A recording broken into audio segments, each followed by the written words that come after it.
All right, Yosef, you are live on the air. Go ahead and present your question to Rabbi. Recently, this has been going on for obviously centuries, but Christians claim that they're the new Israel or they're the new Jews. So, like, how do you reason with Christians when you show them verses that show that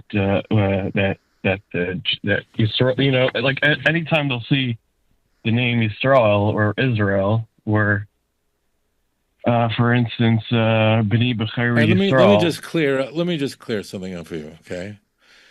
The idea that the Jewish people who are not Christians are Jews is a new idea in the Christian world.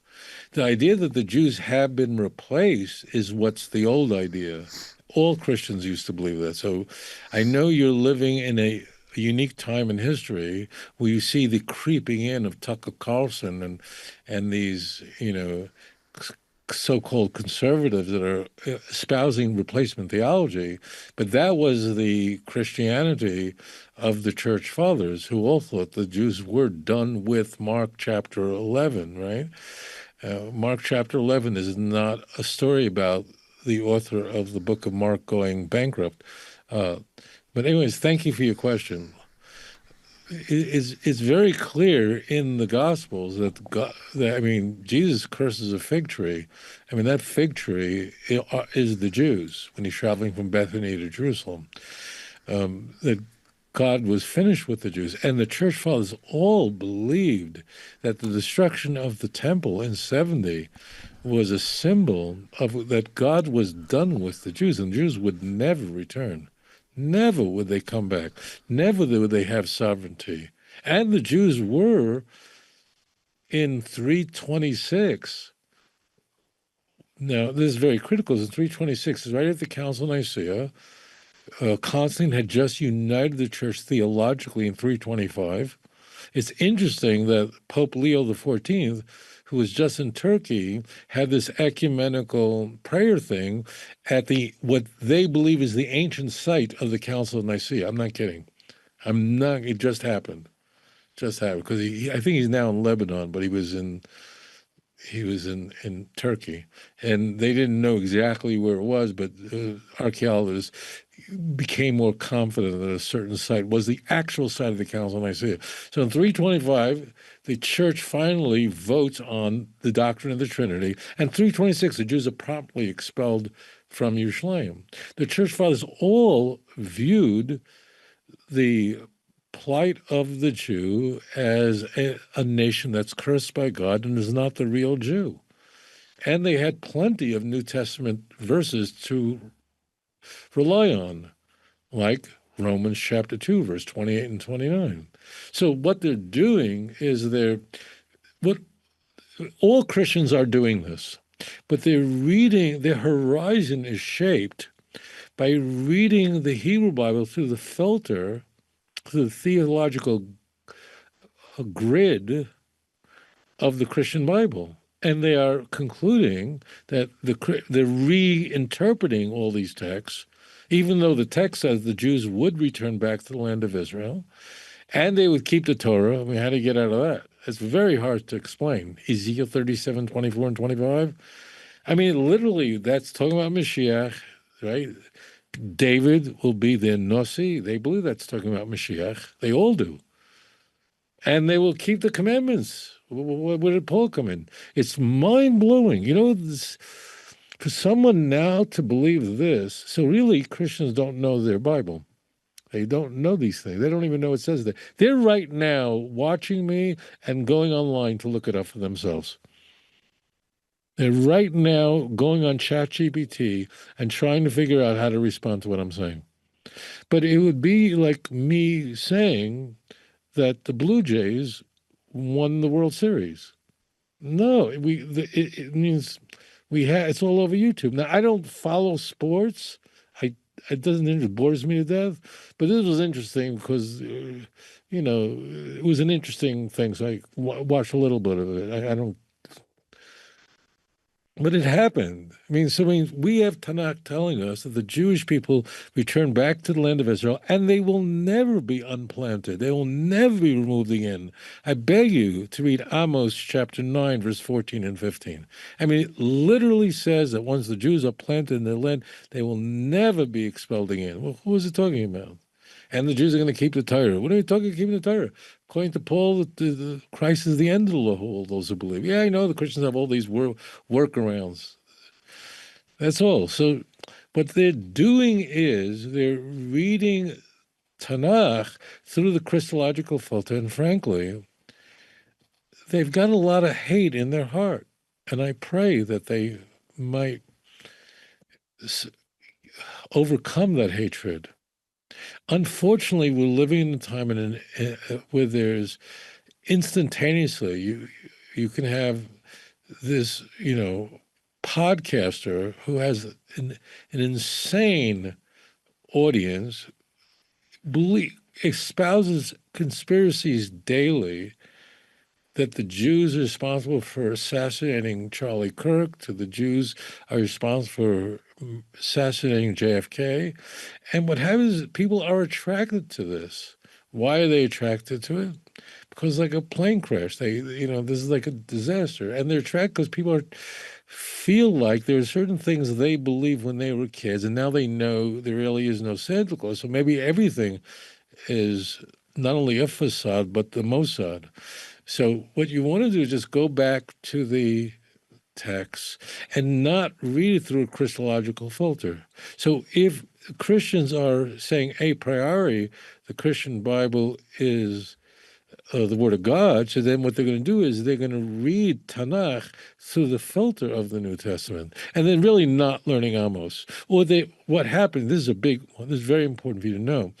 So almost all the oracular prophets are structured in the following way. Like the book of Joel, it doesn't really you can pick the one you want. They begin with a tremendous criticism of the Jewish people. We are highly self-critical, and that's the way TaNaCh is written. So they all begin with an explosion, an attack of criticism against the Jews. Not against people in Asia, not against people in Africa. It's against the Jews. The prophets do because they want to make us better, right?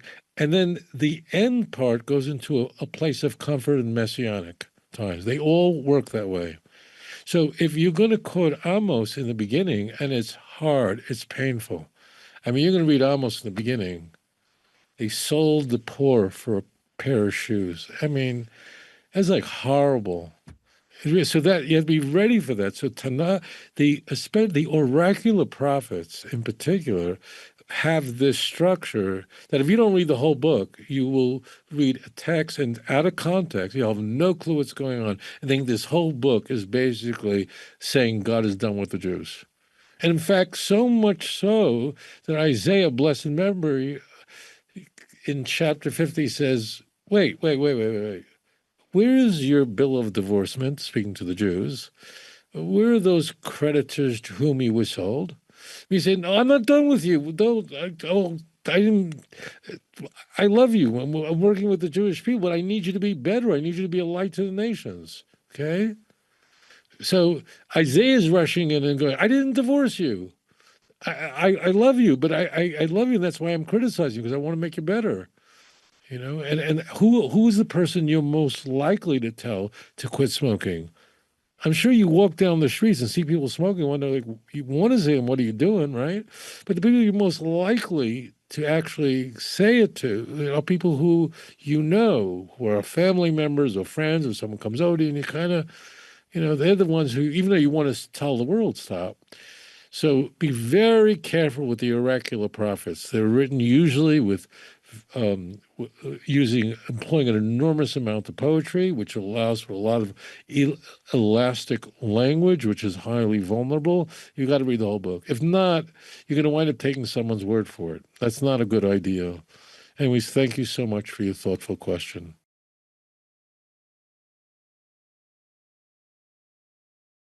All right, we got time for one. We've got about 5 minutes left or so.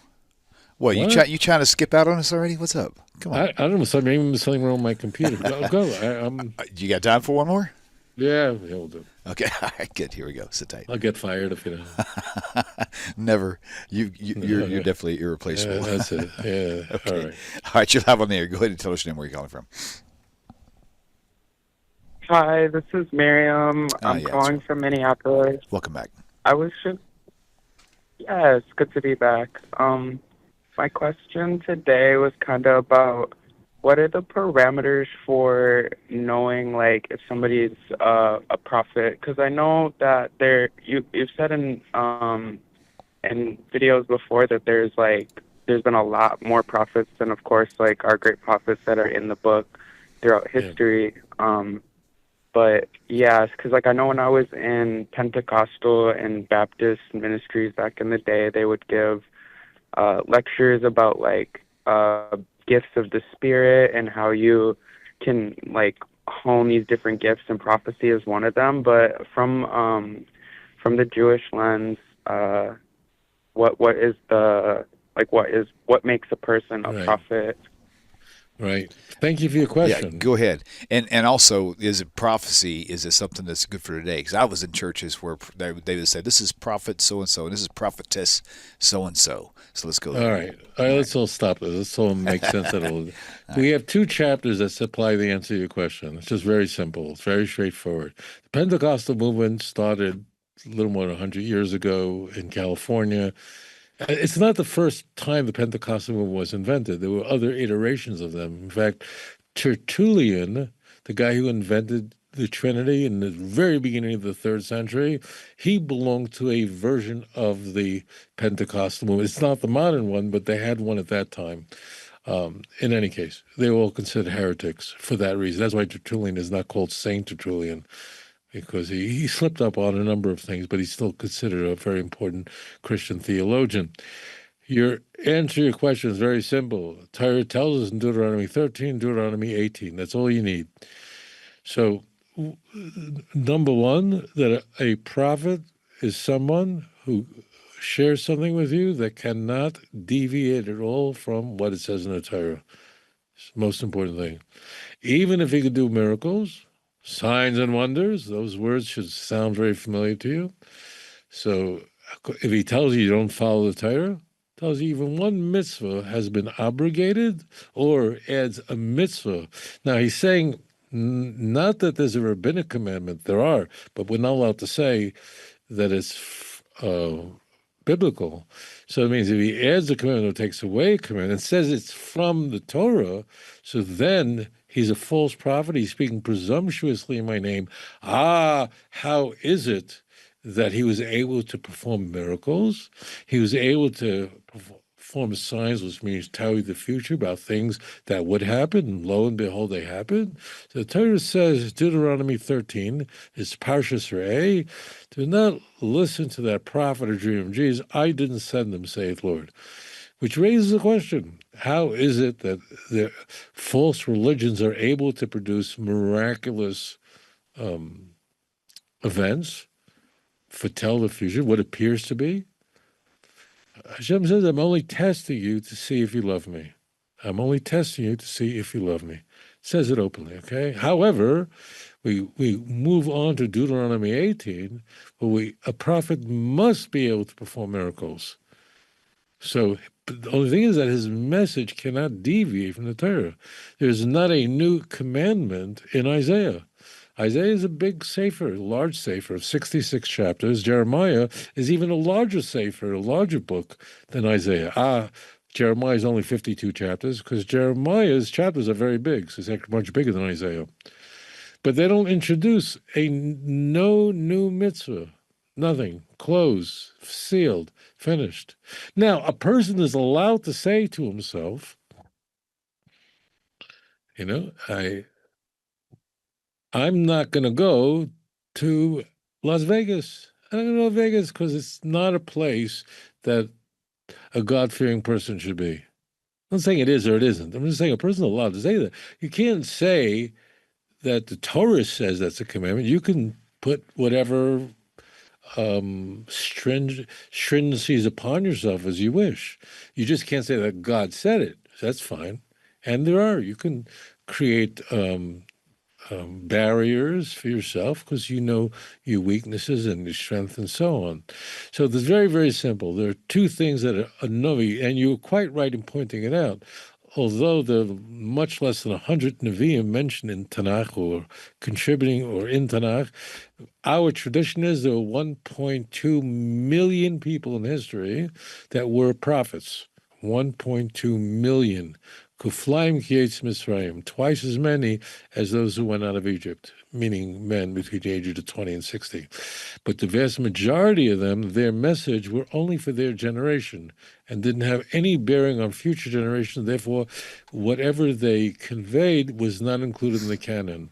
Those nevuos that are nitnu l'dayros, that are given for all future generations, so their nevuah was nitnu l'dayros, which means they were given for all future generations, are relevant to me today as they were when they were first preached. So those are included in the canon. They're always speaking to you. What Isaiah is doing is he's just saying you're putting too much emphasis on this and not on this, and you got to this is where you're messing up a lot, and you got to pay attention to this. That's what they're doing. They're saying this is something you're really not doing very well. But whatever Isaiah is talking about is in the Torah. He's not inventing a new religion, okay? But he's speaking b'nevuah about future events that would unfold. Thank you so much for your thoughtful question, and to all of you, shalom. Very good. Rabbi, thank you for your time, and thank you all for tuning in. Be sure to hit that like button. Right now we got 91 likes, and there was almost 300 viewing today. So subscribe to the YouTube channels, turn on all notifications, and don't forget Rabbi Singer's books, a 2-volume book set you can find at outreachjudaism.com or outreachjudaism.org. Both those are active websites. You can probably still find them on Amazon, but better to go straight to his website. Thank you all once again, and Rabbi, you should have a great week. Take care, everybody. Shalom. Guys, hit that like button, subscribe to the YouTube channel, go to Rabbi Singer's channel as well, and also don't forget his 2-volume book set, Let's Get Biblicals, Volume 1 and 2. The audio files are available, but the CDs are not, but they're available on his website. The MP3. Let me say, I want to just one other thing for you guys. Listen carefully. Pay no attention to that man. No, listen to me. It's so important. If you believe in the work that William is doing, that we're doing here, whenever you watch any of our videos, please like it and please share it. It's very important because it really affects the algorithm so that our videos are spread around. So really it's very, very important that whenever you see a video of William, a video of mine, it's very important to like it. I hope we like it. Yeah. But if you do, don't just pass it. Just make sure you like it and make sure that you subscribe to channels because it really has a very big impact on spreading Torah throughout the world. It's very, very important. You should really go through our videos and make sure that those videos that you haven't liked yet, you do like them. It really has a very, very big impact on spreading this message.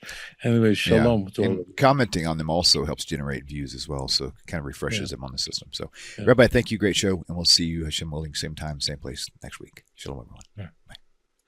If you enjoy this channel and the content, and it has changed your life, or perhaps the life of a loved one or a close friend, would you please consider supporting this work? You can click this link and it'll take you directly to my website with the donate button. Or there's a Patreon link and a mailing address for snail mail if you would prefer. If you do donate, please do me a favor and leave me a phone number where I can contact you and thank you properly. I hope you all have a wonderful 2025. Shalom.